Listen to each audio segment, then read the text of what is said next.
What brand is the most overrated to you? AP.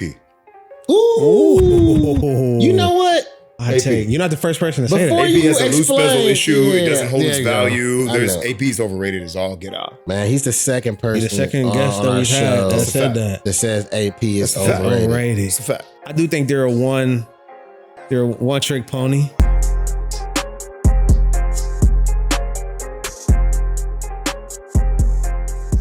Welcome to Due Time Presents The Watchers. I'm your host, Rod Dye, aka Rod the Watcher. I'm here with the one, the only, Rio the Watcher. What's going on, my brother? Man, I'm doing great, man. Today we have a special guest, a dear friend of the program. We have entrepreneur, watch collector, Mr. Ron Jordan. How you doing today, my brother? I'm doing amazing, guys. Thank you for having me. I Absolutely, appreciate you. absolutely. You know, Thank it's you been for a long coming. time coming, man. Here we are. We talked about it. Here we are. We've been talking about it for some time, but here we are, Yeah, man. Here super we excited are, man. about it, man. Yeah, glad to. And you did come along. I didn't come alone. I brought some friends with me, some friends and some family. So I love that. yeah, I never travel by myself. You know, Yeah, for sure. You gotta do it. Absolutely. You know what I mean? If you're gonna do it, you gotta have witnesses, right? Yes. Gotta do it. Absolutely. Absolutely, man. But we all know why we're here, man. And chill. Without further ado, before we go any further, we got to see what's on wrist, man. Rio. Oh yeah, you know I'm gonna go first, man. So I have on the Brew Metric. I'm the micro brand man today. First of all, shout out to Ben's Watches. He actually sent me this watch. He collaborated with Anthony Fair for this Brew Metric. So Brew Watches is established out of New York. 2015, 2016. He's an industrial designer. He was influenced by coffee espresso machines, and he created watches, and they're doing their thing in New York. So shout out to them. That's a nice piece, man. So why did Ben send you that watch first off, for those who don't? Okay, so I was doing watch content, and he did a challenge. He said he wanted to see more watch content creators. So he did something called the 30-day challenge, where you had to do 3 watch content posts for 30 days straight. And he viewed it, and it actually it started out with like 40 people, ended up being about 26 of us actually accomplishing it. So his challenge was, hey, I'll get y'all a $500-$600 watch. And what he ended up doing is making like a one-of-one watch. And he actually put like an engraving on the back for each one of us. And mine says, "The dream is free. The hustle is sold separately." 30-day watch content challenge winner. I love that. I wear this on occasion whenever I feel like, you know what I'm saying? Yeah. I don't feel like doing no content today. Yeah. I put this on and say, got to get back on it. So Yeah. Nah, that's my watch. for sure, man. Definitely earned for sure. What about you? I'll go next, man. So today, I came out with the Rolex Datejust, the Everrose with the Wimbledon dial. Oh, So you said Everrose? Everrose, yeah. Okay. Yeah. The for 18 sure. karat? Yeah, 18 karat, okay. but Who's counting? nah, who's counting? But yeah, nah, this is a special watch for me, man. This was when I started my watch collection journey. When I was looking into Rolex, this is the first one I seen. Like, man, I gotta have it.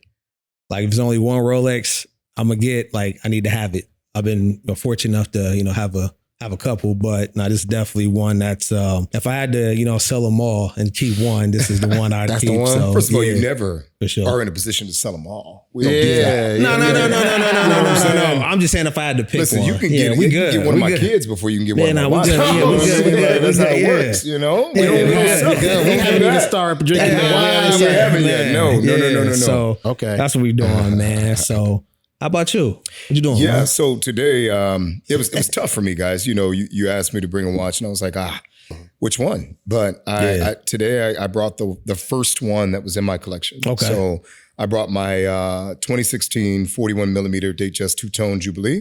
Mm-hmm. This one is special to me because it's the first of its kind that came out in that year. So I decided to bring that with me today, and we'll talk about that and a few other things. So Beautiful Definitely, piece. man. thank you. Definitely. Thank you. Well, I think before we go any further, man, I see you. Yes, I brought you a gift. So before we, like you said, go any further, I'm a level 1 som, so a sommelier. So for me, wine is an art, just like watches are an art. Yeah. It's an appreciating asset. It's something that, you have to take your time with. You have to understand. There's tons of layers to it. Yeah. And today I decided to bring you gentlemen a 2009 Burgess library. So okay. this is a really, really good bottle of wine. Say 2009? 2009. 2009. So we're going to go ahead and pour this. Yeah. Okay. Yeah, for sure. Let's do it. And we'll go from there. So let me go ahead and pour this for you. Let's go and do that. Yeah. I was wondering if he was going to bring a 2009. I don't know what I'm talking about. Let me grab your glass. Go ahead. There we go. There you go. Thank you. Yes, Thank you. sir. Appreciate that, man. This is a first for us. Yeah. So this is one of my favorite bottles of wine in general. I'm not even a connoisseur. I don't even know what I'm looking at. It's just story about Burgess is there was a fire years ago where the vineyard, the entire harvest burned.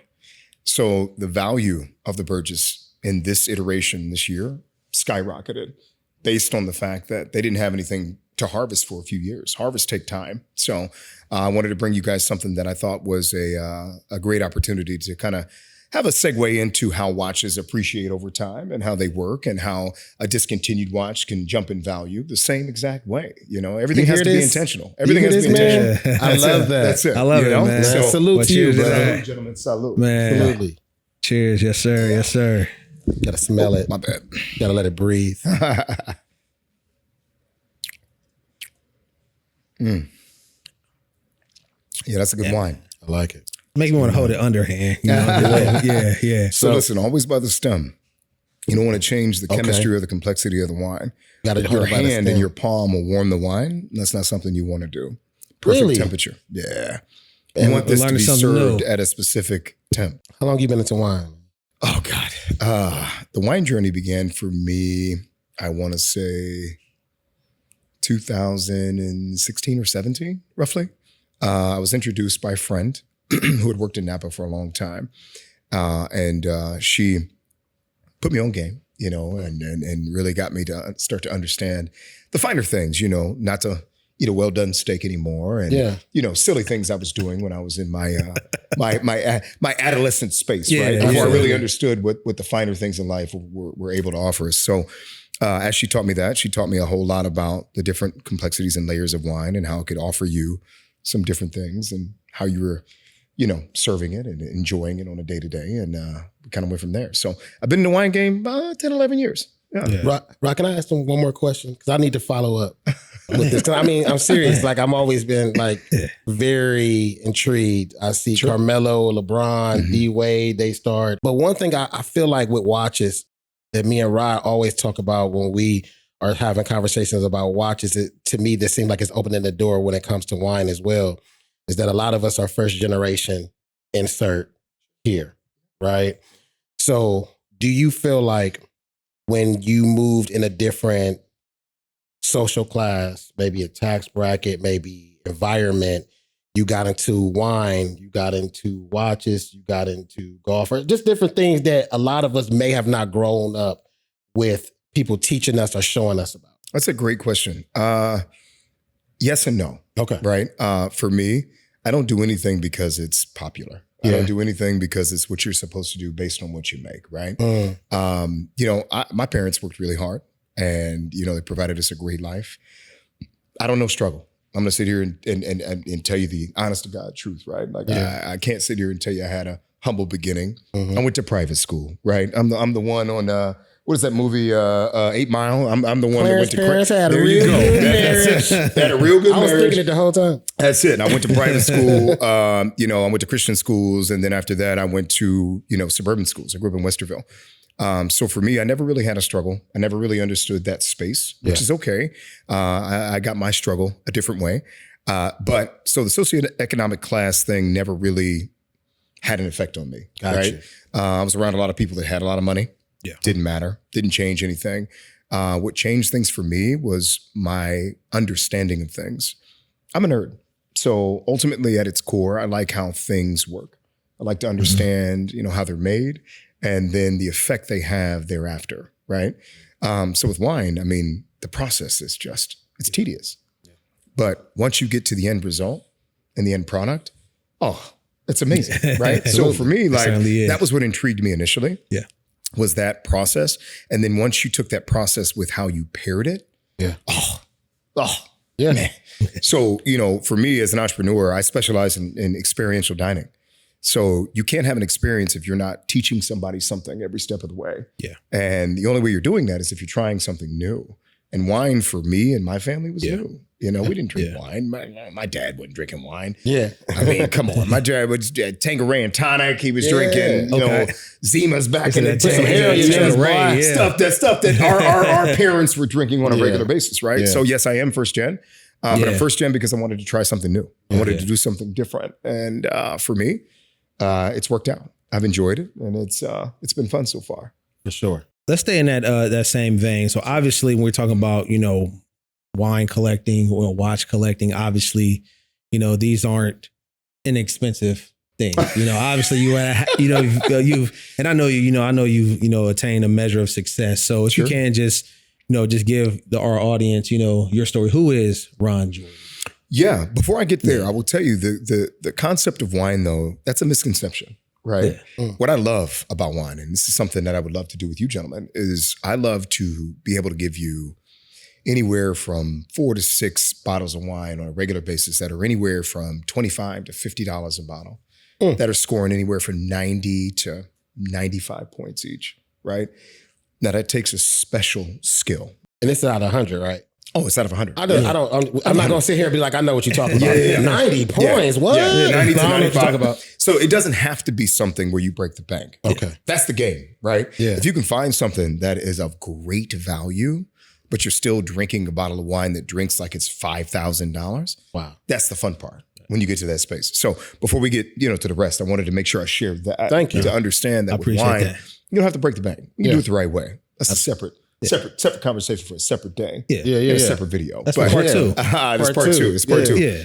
But in terms of my journey, that's what you asked me about, right? And how I got here. So, that's a tough question to answer, right? I've been in so many different spaces in a very short amount of time. I'm 38 years old, and I've probably lived, in terms of my career, a life that most people do when they're post 60, right? I've sat in a lot of boardrooms. I've been in a lot of different positions. I've been VPs. I've been a CEO. I've been this, that, and the other for a very long time. And now I'm back to being a medical device sales rep. I enjoy it. I love it. It's my first love. It's the first thing I started out doing outside of finance. But, for me, the journey, it took me around the world, it took me not around the world, around the country, I should say. I'm not a very big global traveler, but in general, it took me around the country and it got me to experience a lot of different things. Okay. So in my journey, I set out to do something a little bit different than other people were doing at the time. And I think I did that, I also think I found a way to fail as much and as often as possible, which I think is part of the message I want to at least bring today to the entire show and have a conversation about, because I think it's absolutely necessary to do so. But my journey, again, it started out in sales. I learned from my dad. My dad was a sales rep. Okay. He was selling cars for 26 years total, roughly. My dad was the #1 Ford rep in the country in 1990.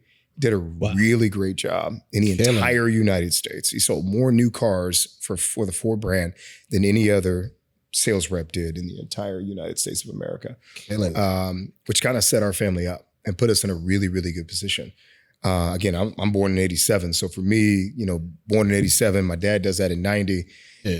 That kind of laid the foundation and the groundwork for everything else that there came after, right?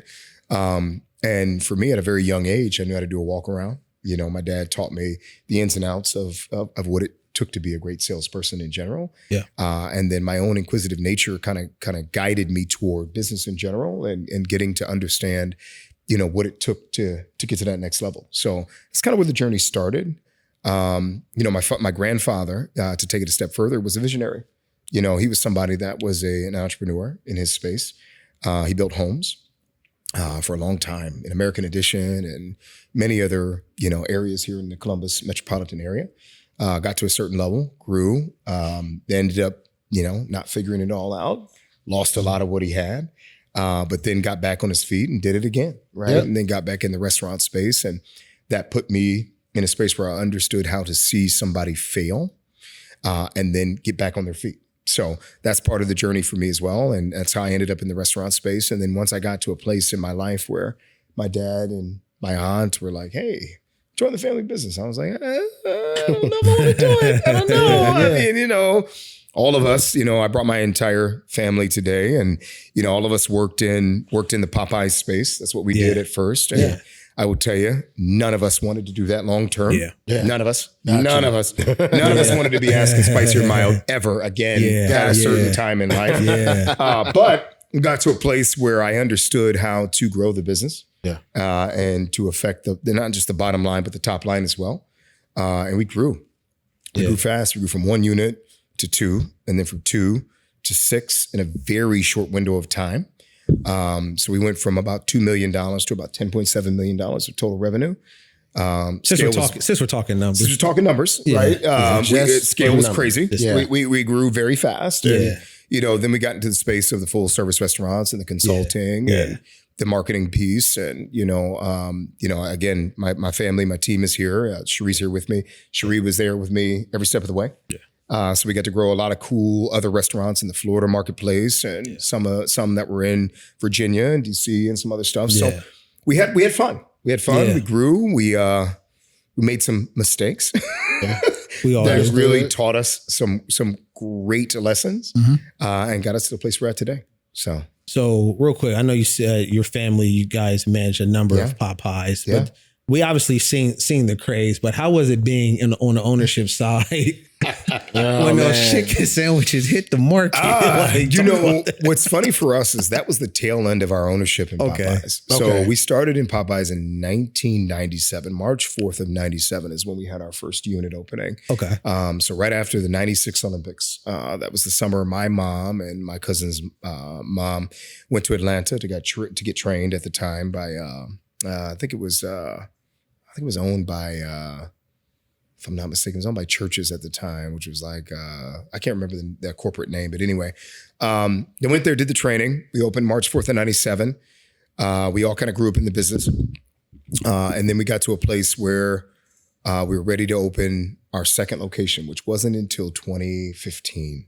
So 2015 is when we started construction on the second location. 2016 is when we opened, top of 16. That same year, we went to the Popeyes National Conference, got approached about an acquisition opportunity, took advantage of the acquisition opportunity, bought the land and the business in Michigan. So that was in Grand Rapids, Michigan. The following year, we opened another unit organically on campus in 2017. And then we also acquired another unit in Saginaw, Michigan. So that's how we ended up scaling and growing as fast as we did. But again, I mean, it was something that we didn't see becoming that. We were very content with having one unit for a long time. Until kind of the new blood came in and was like, hey, we need to do more. Let's expand. We want this to be a legacy play. We've got to do more. We can't all eat off of one unit. So how do we grow this into something else? That's how we got there. That's fire. That's great. Yeah. So I know we about to ask. So I know you obviously learned a lot from your dad. Your dad's very influential in your life. Was your dad a watch guy? Yes. Okay. It's a great transitional piece there, Rod. I like that. So yes, my dad was gifted a watch. His first Rolex he was gifted. That was in the same year he was the country's best rep for Ford. He was gifted a 1990 Rolex Datejust two-tone. 162. Yep, it was a 36 millimeter. It was nasty. He was gifted that at that time, and that was a watch that he had told me for years, like, this will be your watch when you're grown. And I was like, great. I was excited about it. Then crazy enough, I think it was like 2000 and I want to say 4 or 5. Somebody broke into one of his demo units in our driveway in Westerville, took his watch and everything else that was in the car. And he ended up getting a new one, same one. Insurance covered it, but I didn't get to keep that original, which I'm today frustrated about because that's the one 36-year-old watch that I would have been able to take. Absolutely. But he still was able to get a new one, and then we kind of went from there. But so my dad with that watch, and then I'm kind of getting ahead of myself here in terms of what you may ask me, but that helped me fall in love with the Rolex brand. In addition to watching movies like Wall Street. Right, Wall Street was one of my favorite movies coming up. That and The Godfather were my two favorites, 1A, 1B. And in both movies, you can see Rolexes on display, but especially in Wall Street, for me, I was like, gotta have it. And I know you and I have had that conversation about that. Yeah. All gold presidential, nasty. Come on. That's something that you know. I feel one like we day, have a conversation once a day about it. You have to, I'm not gonna right? lie. Like, it's one of those Seriously. historical pieces that you strive for at some point. Absolutely. You know, I don't know if it always makes financial sense, but hey, it's one of the things that we are absolutely reaching for at some point. So, Absolutely. For sure. you know, I fell in love with it then, and I was like, you know what? When I'm able to attain something like this, my first time piece, it will be a Rolex. And it's funny because even since then, like now, like that's the brand that matters to me. I've had other brands and I've got other brands, but something about that crown. Something about it. It's just Something different. about it. It's different. Once you about become it. a crown member, you're really not going in another direction. Look back. You're just not. No, you can't look back. You can't look back, man. Nothing else holds the same historical value and overall valuation in general, and then place in your heart that Rolex does. Mm-hmm. Rolex to me, it isn't just about the dollar. It isn't just about the status. To me, it's one of those things that you put on your list of things you need to accomplish. That gives you that life of I did it. Let me ask you, do you feel like, because I feel that same way. Mm-hmm. Yep. And I know Rod feels that same way. I do. Now, but we also all have a sales background. Absolutely. Entrepreneur, background. Do you feel like it's rooted in that too? That plays a piece, you know, because, before I do the reason I'm asking is because sales is like, you got to hunt what you eat. And you always obtain, like, striving for the next thing. You accomplish that goal and you put that to the side because your day zero start the next day. Sure. And then you find that target that you want to, like, achieve and strive for. And Rolex is like one of those symbols of that achievement. Do you feel like there's a tie in there, or am I reaching? No, I don't think you're reaching. I think it depends on the person. Yeah. Right. For me, a Rolex was something I was going to get. Gotcha. And it had nothing to do with my success. You know, I'm the type of person who feels like success is a product of you being prepared. If you're preparing every day, you'll find success. Yep. You know, I think what makes me different, what makes me someone who has the propensity to perform is I do everything faster than everybody, right? So there's a saying, there's a meme, there's a video, right? Like there's a lot of entrepreneurs that agree with what I'm getting ready to say. But one thing about me is I'm going to move 10 times faster than most people. Some people will tell you, that's a mistake. No, it's not. Because I'm going to have the same idea you may have. I'm going to get there quicker than you. Yeah. When I get there, I'm already going to execute on that idea tenfold. I'm going to execute. I'm going to send something to the customer or the end user or my potential acquisition, right? I'm going to do that. I'm going to figure out 5 different problems and I'm going to find 5 different answers to those problems. So by the time I've done all of that, you're getting to the idea stage, right? Yeah, discovery. That's it. You're What's your pain points? I'm not. I'm already done. Already done. Right? So for me, with that being said, I think that's part of the allure of everything else, right? So for me, grabbing the watch was something that was more a piece for me and my legacy and understanding what I wanted to achieve for me. It had nothing to do with my monetary success, nothing to do with my status, nothing to do with the potential that I possessed. It's everything that I wanted to do. And that was that piece right there. That's this piece. And the funny thing about this piece is I didn't even buy it. Oh. It was so special to me because my dad knew I wanted it.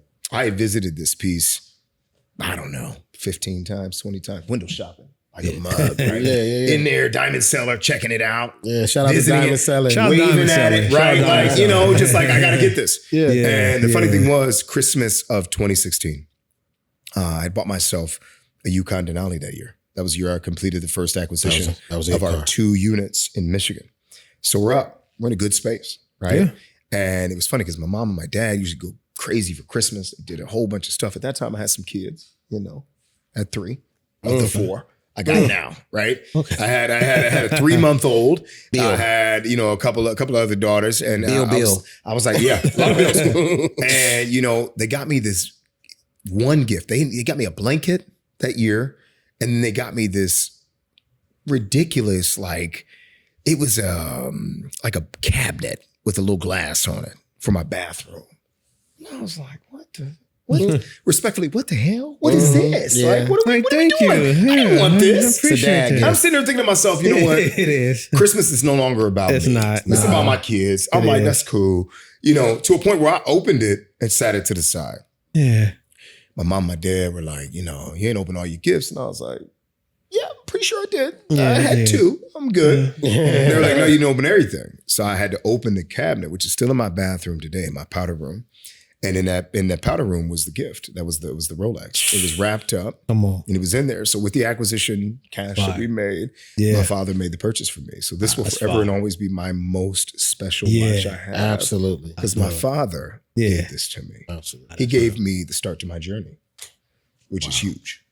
I think there's another little hidden story in there with the you didn't really appreciate the cabinet thing and you threw it to the side. Yeah. And then, you know, they like, hey, Yeah. Like, you ain't yeah. really look at everything. You're like, no, I seen that. And then you open it up and there's something like that in there. So what's your transition from there? What was your next piece? And how long did it take you to get the next piece? Next piece took me 8 months, Okay. roughly. December to August, yeah. I'm down in Miami, so I go to Florida.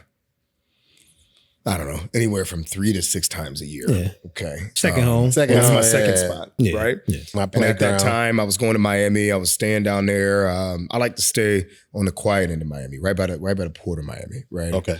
On Ocean Drive is where I like to stay. And I'm down there. We're having a time. Me and my boy, my other friend. It was 3 of us. We're having fun. Mike calls me from Diamond Cell. Mike. Shout out to Mike. I Shout out to said to Mike, Mike, man. you know, be on the lookout. I want a Bruce Wayne. He was like, Ron, that's gonna be hard to find. I was like, come on, brother, figure it out. Okay. Oh, make it work. Yep. My money works, make it work. Come on, Okay. Mike. So he calls me up and he says, I got one. Brand new. But you gotta give me your card right now. I couldn't get that card out of my pocket fast enough. I'm walking down Ocean Drive right by the Clevelander. I don't know if y'all know where that's Yep, at. absolutely. Okay? I'm by the Clevelander. Somebody's dragging a dart, standing right in front of it, right? I'm like, okay, all right. I gotta get I got my wallet out real quick. Gave Mike the numbers. He was like, look, we're good. I was like, great. So that is one of my everyday wears today. Is my Batman. So I enjoy that. But that was my second watch. That was my second iteration. I lied. My first nice watch, I should have said this before, was a Tag.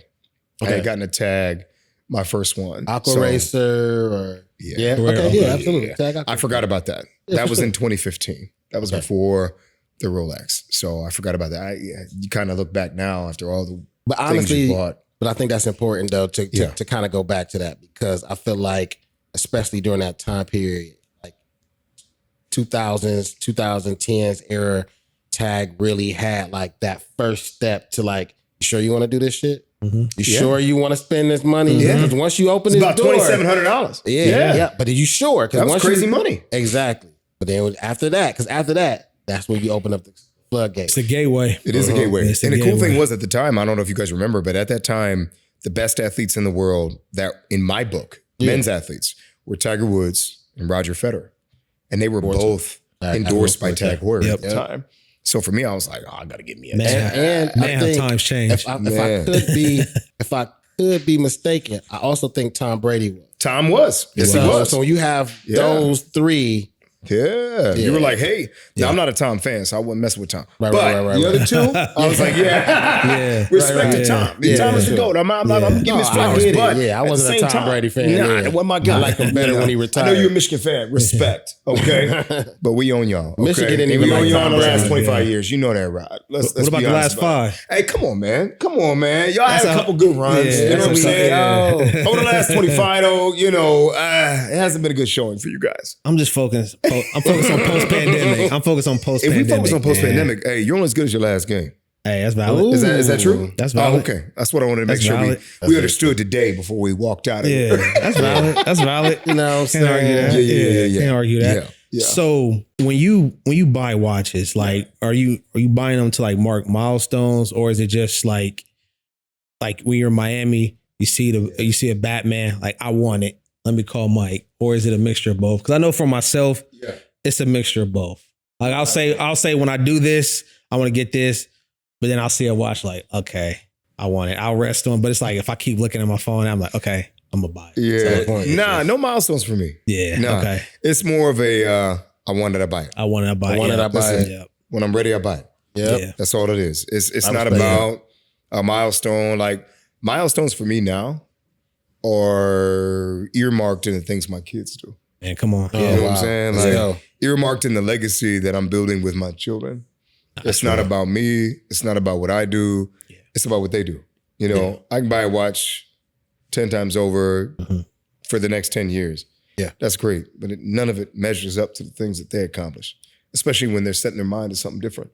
So for me, those are the milestone pieces. Yeah. In terms of why I buy them, Because you want to buy it. there's no real reason why, guys. Yeah. It's like, we don't have a reason I like anymore. to You know? to think that I will make something up. Yeah, we got to justify it. Oh, It's just nothing. yeah. But my justification is that's what I want. I want it. That's it. I think that's Earned good it. enough. I want it. That's it. That's the accomplishment. I can To afford me, it. that's the Work hard, accomplishment I in can itself. afford it, Come on. and I'm gonna buy it. That's the Come on. accomplishment in That's it. itself. Come on. A lot That's of it. people can't do that. Yeah. Absolutely. So you've mentioned Rolex, you mentioned Tag. What other pieces like do you have in your collection? What does your collection consist of, man? Chopard. I'm not a huge Breitling guy. AP. You know, It's out the Panerai. Yeah. You know, yeah. just no, I'm sorry. Breitling. I got a smaller wrist. Now, do you have a Breitling, or you just want to point that out? I just want to point that out. No. That's crazy. I thought he was going somewhere. It sounded like push. No, I wasn't going nowhere, bro. I wasn't going nowhere. But yeah, that's really it for me, man. I mean, Chopard. casual watches. Yeah. So I want to ask you about Chopard because a lot of people are not familiar Yeah. or they might be known more for jewelry, yeah. Yeah. fine luxury craftsmanship. Yeah. What got you into Chopard? Great question. My mentor. Okay. So my mentor at one point, this gentleman, he's a yacht guy, right? Start now listen, there. when you get into the yacht life, it's a different space. It's different. Okay. It sounds like it. I'll tell people all day, I've been on a boat. It's different than the boat you've been on. Okay. Now I'm not pointing out y'all. I'm saying in general. Most people are like, oh, I've been on a boat. Yeah. I've been on a little pontoon. Yeah. No. Like, not that boat. Different. No. Not I'm that talking boat, 125 foot yacht. Yeah. You know, That's different, that we out bro. here cruising on, Yeah. right? That's definitely different. So like when you're in that space, Yeah. watches are different. Okay. You got the Ulis. I know y'all seen Ulis. Yeah, Ulis On the magazines. magazines. Yeah. Yep. Yes, Okay. sir. And Ulis are nasty. That's the first one I Amazing seen. But outside, Ulis is outside the scope of what I'm doing right now. Understood. Right? Now, can I get one? Sure. Do I want to for the price? Nah, I'm cool. They But are fire. But a Chopard? Oh, you can get a Chopard with a racing strap. Yeah. Yeah. That's nasty for a Absolutely. really good price at a 44 millimeter. So that was one of the ones I bought. It was a 44 and I loved it. Yeah. Oh my God. Great watch. Watch you can dress down.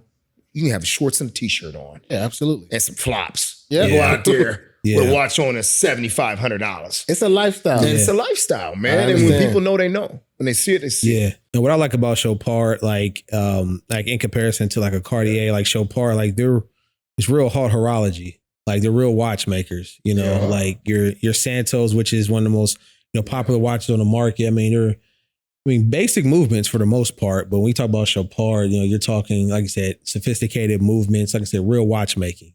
Well, the cool thing about Chopard, I'll tell this quick story. We are we're at the Fort Lauderdale International Boat Show. Okay. This is 2019. My mentor at the time, he owns the fourth largest Black-owned business in the country. You can Google that, you can find him, right? I'm not gonna say his name, but you can find him. That's amazing. All right. So at the time, we walk up to this show, Yacht Zoo. This is a broker. He's throwing a little party at nighttime. We had been out on the boat all day, having a good time with the fellas, kicking it, drinking, having a time. Mm-hmm. We pull up because he's a special invite because he's bought so many boats over the times. We walk in, everybody's suited and booted. My man's, he got cargo shorts on, some Skechers, and a Nike t-shirt. Regular. But he gone on about a $12,000 Chopard, right? I got my Chopard on, I got my Nike fit on, we cool. We out here chilling, right? We walk in, they got all kind of stogies sitting there for free, drinks for free. Lady walks up to us and tells us we're not dressed right. I was like, all right, I'm a little unnerved because I'm like, All right, we got to get up out of here. Yeah. He was like, stop. And then it was cool because the actual director of Yacht Zoo comes over and he says, I'm going to stop everybody. Grabs a mic. Stop everybody. Shut it down. Shut the music off. He's like, I'm going to tell everybody in here right now. Everybody in here that's dressed in a suit and a tie and a tux and this and that. Yeah. None of you are buying a fucking boat today. Right? And I was like, okay, I don't know if this is a G-rated show, but I'm going to tell you how it was. Yeah, I want to know exactly how it went. He was like, none of you are buying a fucking boat today. All right. He was like, but this motherfucker right here in cargo shorts and Skechers will buy a boat before any of you motherfuckers will. So don't you ever stop him at any one of our shows or any one of our parties ever again. And stop. Hard stop right there. Wow. I said, okay.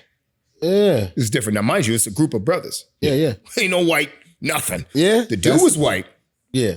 He made sure to let everybody know, though, like, we here to buy. It's important. You're not here for no bull. You know what I'm saying? And that was cool for me because that introduced me to, again, the other lifestyle, the other side. Yeah. And that got me into some other watches and some other things. So I love this story. It's all about perspective, bro. I love this story. A lot of your stories, you say they're not milestones. But seriously. But no, really. He's saying they're not milestone watches, meaning he didn't go get them for these reasons, but he have stories that are attached to these watches that create milestone points in your life. And I think that's another thing. I think milestones watches are fine. I think that's great. I think that we also push, some of us who are watch enthusiasts push for milestones to happen just to buy watches.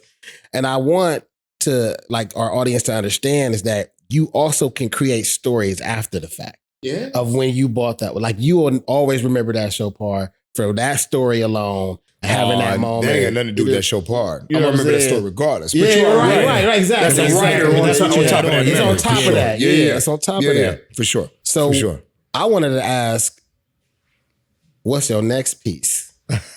I want to know, what do you see? You know, so we could go ahead and start counting and everything right now. And I want a time frame, you know what I mean? In the next 6 to 12 months, 6 to 10 days, 6 hours from now.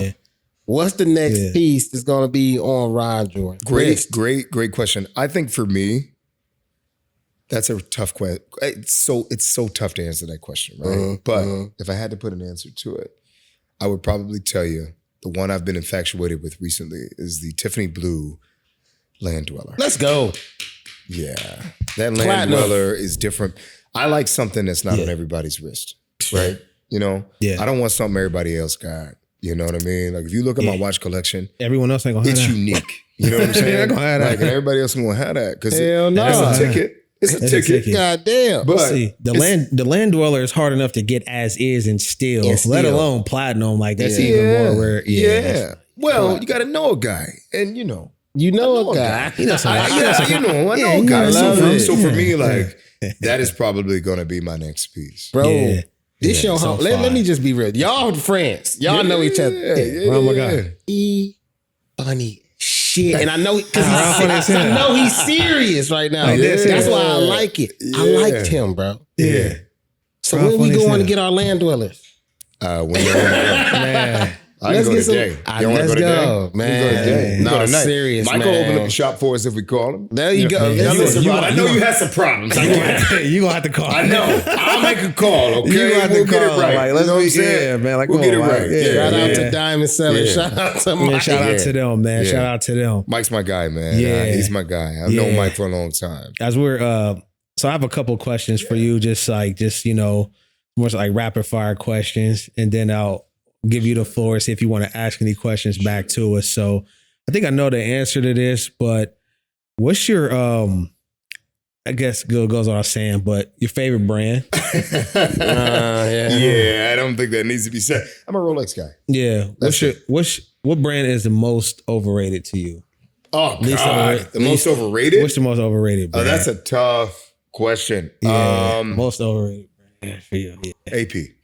Ooh. You know what? I tell you, you're not the first person to say that. AP has a loose bezel issue. It doesn't hold its value. AP's overrated as all get out. Man, he's the second person. He's the second guest that we've had that said that. That says AP is overrated. It's a fact. I do think they're a one trick pony, But they do that one trick. I'm gonna have to test the theory myself. This is one of those times where they say like, don't touch the stove. Are you gonna have to touch the stove yourself to realize? I'm gonna have to test it, bro. I'm gonna have to see. I got to figure out for myself. Royal Oak is where I really want to test. You that lose 35% the first time you buy. Come on, Great. Go ahead. Yeah, you a dream killer. Hey, but you got it. You know what I'm saying? No, I'm not doing that. I'm gonna buy a piece of art. I want it to appreciate. You do. I'm gonna have to I try don't that want it one to out depreciate for myself. at least at that rate. You know what I'm saying? Absolutely. That's depreciating worse than a used car. Do you like? I bought a Suburban last night. I'm gonna tell you something. Okay. It's gonna depreciate slower than your shit is. No, That's nuts. A Suburban? Yeah. Nah. A lot slower than that AP is. I'm gonna tell you right now. It'll be worth more in 3 days than that AP as soon as you buy it. Damn. Yeah. Not all AP. I'm putting you on game, bro. I'm telling you right now. No. Trust me. Now you find something that's limited edition or something like that, okay. But I know you ain't trying to spend that ticket right now. Hell no. Right. Okay. Now, you gonna drop 250 to more. Okay. The ceramic Royal Oak AP. So the white, the blue is my favorite. Okay, yeah. Nah, he's What's right. the ticket on that? 350 to So what we talking about? 400,000. We talking about the shit we can afford, right? Yeah, I'm not talking All right. about. Now I don't know what your pockets is, but I'm not I spending can't. 350 on a watch. Yeah, But Y'all might got even it. I'm gonna rob a couple people. Rob might But got even it. like Rod, you got it, don't you? I ain't got to spend on a watch. I don't got to spend on a Couple watch. Just Chickens. But Just Chicken's doing well, but no, I don't got to spend on a watch. But even like your still AP though. I mean, with retail for about 31, like you can definitely get more than 31 for it. Yeah, So I'm I not don't doing know. that. You hear that on the secondary market. I'm not doing that. Dude, I'm not. No. what about? Do you like Nautilus or Aquanauts? No. No Protect. So you're not a No Protect Philippe. No. Oh man. So right now. That's not my testimony. Now, I'm not gonna knock it for nobody else. Yeah. It's just not for What Rod. about RM? Or Richard Mill? Okay. Yes. And I'm gonna say this. Wait a minute. Yes, to a certain, the ones I can't afford. Yeah. Okay. Because I love those that have that band that you can play a little tennis in, play a little RM05, RM10, RM11s, those got those. Yeah. And those are not in my space right now. But when I buy them, yeah, I would. Special edition joints, I would. You mentioned something, because I think wrist size matter. It does. And you mentioned he's like, hey, you're not really, Breitling's not necessarily your thing. Now, we had a Breitling event. We did. And I think that's one of the first times we met, right? Yeah. No, but I do think there was a Breitling that caught your eye. There was. Okay. I do believe it was a Breitling Premier perpetual calendar. So you want to talk about it? I do want to talk about it. Okay. I want to talk about it because... So you want me to really talk about it? Or you want me to talk about it for the sake of Let's talk about it. Let's talk about it. Right. I wanted to know, what was your experience? Beautiful piece. So it was a beautiful piece. Yeah. That one, Listen, you did. Leather band. Loved it. Yeah. Gorgeous. Oh, would have definitely bought it. Yeah. When she said it was 30,200, I said, nah, I'm cool. Not $30,000. Because the second I drive off the lot with that watch on my wrist, it's worth 21. Yeah. I'm okay with that. Yeah. You know what I'm saying? Yeah. That's a hard pass for me. Now, on a secondary market, once the watch game may or may not cool down, yeah, I'll take a look at it. Yeah. But for me, that being the first iteration of that watch too, nah. Yeah. I'm not frugal. I'm practical. That just makes common sense. That's it. You know what I'm saying? Absolutely. The Rolex, it's a practical purchase. There's not a Rolex you can talk about today that's gone down in value too much, other than maybe one or two. But even those, because we talked about that in our previous episode, there's really not a bad Rolex. I know that you can have. There's Obviously, some appreciate more than others, but even the least popular ones, it's going to hold a majority of its value. It may fall even maybe 10 to 20%, but it's not going to crater 60%, 70% like other brands. That's a fact. Because the name alone. Not just the name, it's the way Rolex does everything. It's their branding. It's the branding. About building demand. Building demand is huge. Supply and demand is the basic economic function we talk about. Yep. They have a masterclass in supply and demand. They do. I agree. They do it every year. They do. Every single year. And then they discontinue on purpose, strategically. Yeah. And when they do that, who buys them? We do. We do. The suckers. We run to the desk, right? And we get them. That's what we do. So for me, I'm cool with that. Because if I need to exit, I know I can. Every time. Which goes back to my point I made at the beginning of our episode. Yeah. Can. Yeah. You can always exit at a higher value. Absolutely. Absolutely, man. Absolutely. So yeah, do you have any questions for Rio and I? Yeah, I mean, you guys asked me about my journey. Yeah. Tell me about yours. I'd love to hear about it. It's raw as fuck. I want to hear. I want to hear yours first. That's how I started. It's raw as fuck. It's raw as fuck. I was into cars, man. We was talking about cars and stuff like that, and we working at tech company together. Yeah. I was gonna say, I don't know if he want me to say the name, but we was working at tech company. We was working at a tech company, and we was supposed to be doing work, big tech. Okay. Yeah. And out of nowhere, he just hit me up like, "Hey, bro." I'm like, "What's up?" He's like, "What you know about watches?" And we doing podcasts now, so that just tells you what I knew about watches. I knew nothing, but I felt like it was a challenge at that point. And I think from there, I went on YouTube because YouTube shows you everything, and then I found like watch flips from dealers on 47th Street. I discovered Teddy Baldassar, and I discovered that he has a shop from my hometown in Cleveland, Ohio. So my birthday was around the corner, and I went to his shop there, and I actually bought a Tissot PRX. That was the first watch I bought, integrated, by Tissot. Yeah, and I was just like, that was the first watch, and then that spiraled to like 20 watches. Seriously. After that. Seriously. That's how 20 it goes. watches, and I sold them all, and I started again. I'm in the process of selling them all again. So my journey has been, one thing about me when I get into like hobbies, I have to figure out how I can create my own niche, my own space. So that's where like the content came in. Yeah. Sure. I went to performing art schools my whole life. Music, theater, arts. I've been doing that. So I find a way to not just I like watches. How do Dario like watches? And that's when I started doing content. And he told me about. He was actually working on a podcast at the time, and we were talking about it. And we said, we spend hours just talking about it. And it's how the watchers came. Yeah, and so for me, big tech company, man. We were at a sales kickoff. We're at a sales kickoff, man. And man, so I was there, and I had like my Apple Watch on, but like our executives, like they brought those hitters out, not man. An Apple Watch. They had like not that, bro. Not an Apple Watch, bro. Steve Jobs ain't even wearing an Apple Watch. They had the, so they brought the Rollies out, the Patek's, the APs, you know what I'm saying? Even some IWCs, and I'm just like, now that's a watch. Okay. I'm like, all right, I'm ready to get in the game. So even prior to this, like one of my tech sellers, my peers, probably like 10 years younger than me, but he had this Grand Seiko on. I'm like, that's a nice watch. Killing you at the event. Man, come Starting on, on you with that Apple Watch. This was actually even before then. I've never owned an Apple Watch and never will in my lifetime. I'm scared of Apple Watches. Yeah. Never. And then this kickoff event, I'm like, okay, I gotta get in the game. So that's when I hit him up like, man, what you know about watches, man? And then so I went and got a Breitling. Super Ocean. That was my first big boy watch. Straight up though. I seen this watch, and it's like Breitling. Like there was, I didn't. Nope. I'm gonna get to that real quick. I'm sorry. I'm gonna make a long story very short. So I had that Breitling Super Ocean, and I was just like, man, because like I wanted to watch, and like I just remember like, you know what, like just growing up, like Breitling used to be a major, used to be a thing for sure. It definitely did. It definitely did. Shout out to Gucci, man. Man, come on, man. Breitling is frightening. Man, come on, man. Stop playing with me. You ain't about to play with me, bro. I was there. Man, 6 rings on and my iced out Breitling. But yeah. Appreciate you. So yeah, man, had the Breitling, man. And then, talking to this guy every day, like, man, I want a Rollie, man. He's like, bro, what are you waiting on? That's for real. I'm like, dang. So I got a mentor out in Miami who like, I'm like, what you know about watches? He's like, hey, I'm about to call you. I'm like, all right. He's like, hey, bro, you got like 30 minutes?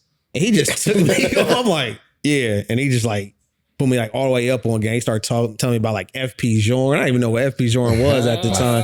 He started talking like FP Journe and Dave Bethune. And I'm like, oh shit. And then I called you. Cause I remember I was like, hey, bro. Like, started talking about watches. He was like, hey, bro. I was like, yeah, I just got a Breitling. He was like, hey, bro, go get your Rollie.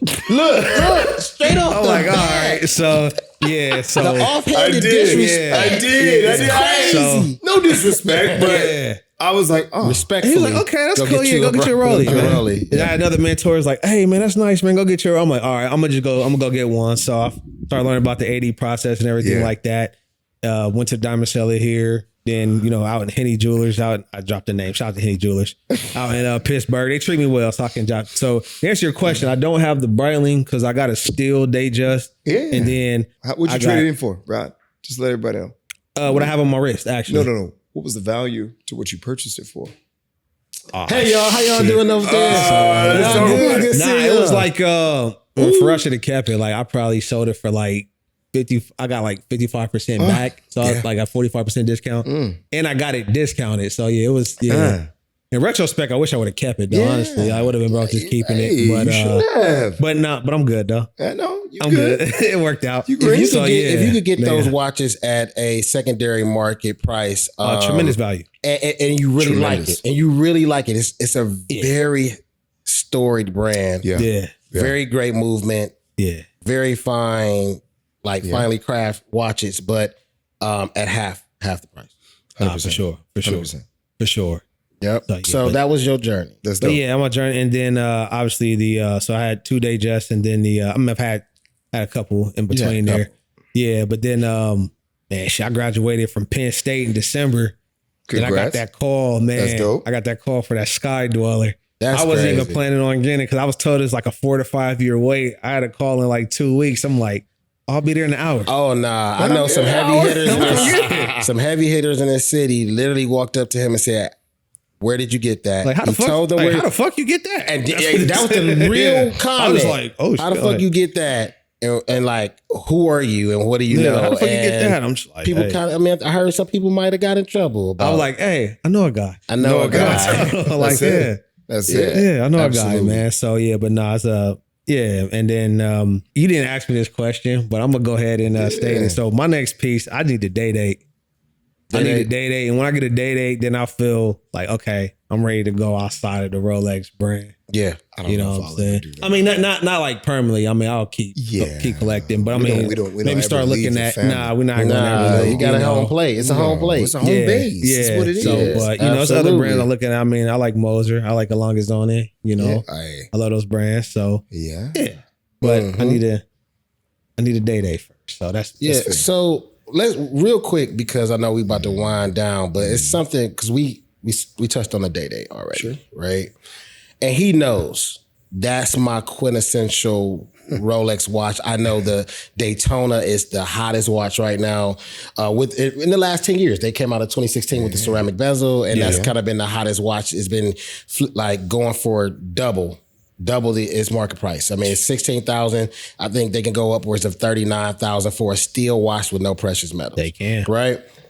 But I think from what I understand and the people I've been talking to, Rolex themselves still view the Rolex Day-Day as its flagship watch. Mm-hmm.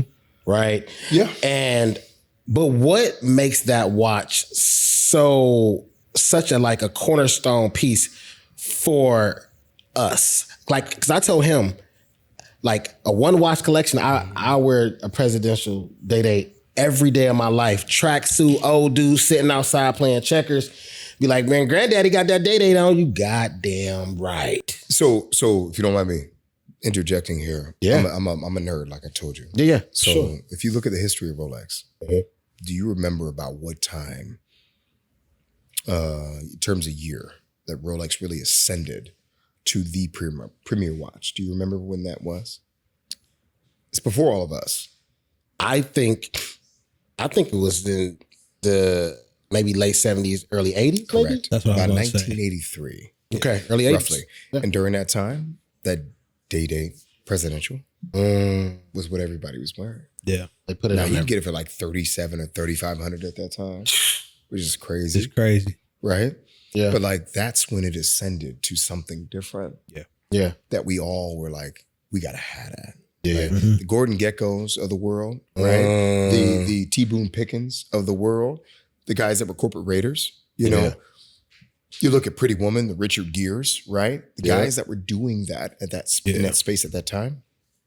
That's the watch. That's the watch. Yeah. That's the watch. Yeah. So if you're a movie buff, somebody that's into that space, into that gear, that's what it is. See, for me, You gotta value history, bro. yeah. See, for me, it was more like not even necessarily like the movies, but like the culture. Like Big had it, Pun had it, Hove had it. Like, that's what you seen. Like, you know what I'm saying? The Prezi, like it was in the just hip hop like, space, right? yeah, it's the pinnacle. You know what I'm saying? It still is. It's the It pinnacle, is to me. you know? I actually want a so I'm bringing that around my next piece. I wanted to couple it by being like a birth year piece. So 1803 Rolex Day-Date will be my piece that I want. 85.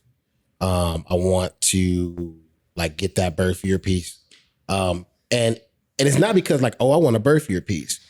I truly believe that I should have been born before the era I was actually born. Me too. Because my mom is young. So a lot of the stuff that she did in the 80s and 90s, I literally remember because I was with her step by step. Mm-hmm. So the 80s to me was the shit. The 90s to me was the shit. For sure. So when I think about that time period, I think about that. I think about Wall Street. I think about that. Yeah. I think about that time period where Rolex genius was to put that watch on the most powerful people in the world. Because it wasn't just, they named the bracelet the president for a reason because they knew they were going to put this on those people's wrists. Yep. You know what I mean? The Nixons, the Eisenhowers, you're going to get some of the Jimmy Carters. You're going to get some of those people, the Reagans. They're going to wear these watches. But it's not just that. You're going to put these on people across the world. Sure. Universal leaders wore those watches. The great actors of the times wore those watches. Yeah. And then you fast forward to icons like Tony Soprano wearing a 36 millimeter. Yeah, Tony did. Tony's wearing a 36 millimeter Day-Date. And for me, I wear gold every day. My mother put me in gold as a baby. I wore a gold necklace as a baby, as a child. My mother loved LL Cool J. I'm being serious. I'm telling you the truth. My mother dressed me as LL Cool J as a kid. She put gold ropes around my neck. We came from poverty, but she found a way to put gold around my neck. I wear gold every day to this day. Suit, no matter what I got going. I don't take it off when I go to sleep. So a Day-Date to me is literally the watch that if I only had to buy one Rolex, that's the watch that I would wear. Yeah. Yeah. So that's the next watch for me. I understand. So, man, Ron, it's been great having you on, man. Yeah. Before we conclude, before we wrap it up, do you want to leave our audience with like one tidbit or one key? You dropped a lot of gems, like through like telling your journey, your story, man. Whether it's about watches, whether it's about just the journey, the hustle, building legacy. So I'm gonna look in this camera here. So I hope my man back here gets this. Yeah, so this one right here. I'm gonna tell you something. You know, I think a lot of people, you know, when they start out, they're afraid. They're afraid to fail, right? There's a phrase that's really popular right now that says you're supposed to fail forward. You know what I'm saying? And I think people don't really understand how important that is to your success journey and your story, right? If you're somebody that's afraid to fail, you'll never really achieve any level of real success. Failure is where you learn everything.